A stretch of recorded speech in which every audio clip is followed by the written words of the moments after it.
Hi, I'm Mark, and this is Subliteral Network. I make art and comics, and thanks for watching. Remember to hit like and subscribe and to leave your feedback in the comments. I post art daily, 5 days a week on Instagram, Facebook, and Twitter, and this is a roundup of some of that work in case you missed it, with a little more detailed description added. You can read my Una the Cave Bunny comics free at radiocomics.com, and my one-shot comic called Searchers is available at burningstarcomics.net. Visit my Patreon page if you'd like to support my work. There's a growing gallery of art and comics to see and enjoy. And all these links are in my description and bio, so please watch till the end so you don't miss anything. A very small cave girl drawing done with Sharpies.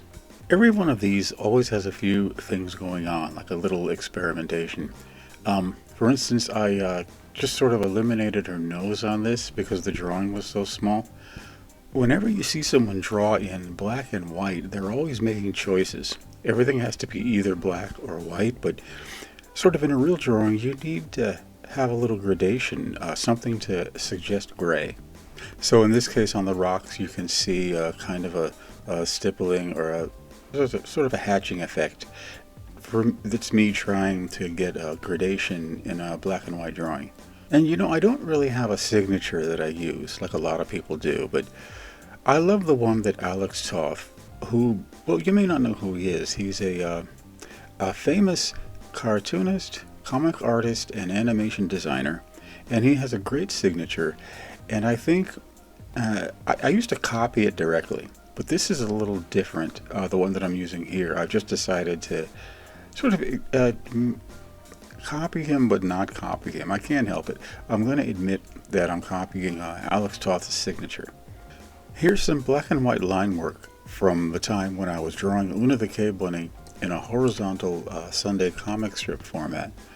Now my idea here, and generally when I draw the Una the Cave Bunny comics, is to just work in black and white, focusing on line work and solid black areas, and trying to avoid as much cross-hatching and other kinds of rendering techniques as possible.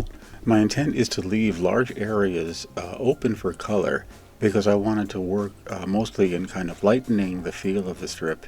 Also, back then I was doing my lettering, hand lettering, directly on the original art, which is what used to be done back in the old days, and I still like to do it myself a lot when I can. This is something from what I like to call my Girls with Guns and Cigars period. When I learned to paint, I learned in school to paint traditionally. I had like a piece of glass with my oil paint spread out on it, mix it with like a little palette knife, and you get colors, and you paint them on with animal hair brushes. So when I started painting in Procreate, you can see in the background I'm really using more of the natural style of brushes available in the program. And it's nice I haven't used those techniques for a while. I haven't painted in oil paints on canvas and stuff for a while.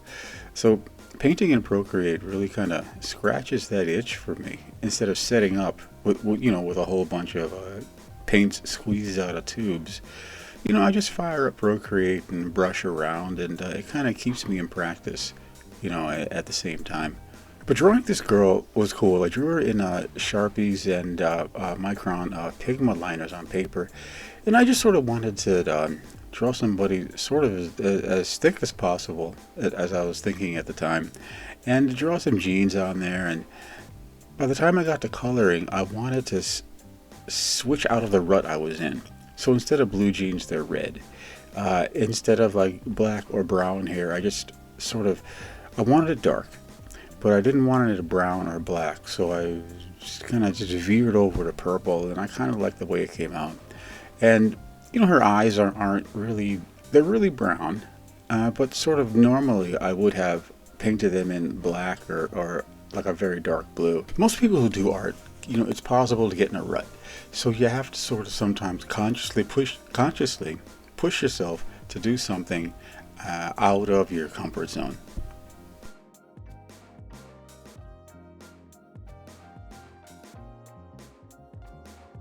Thanks for watching.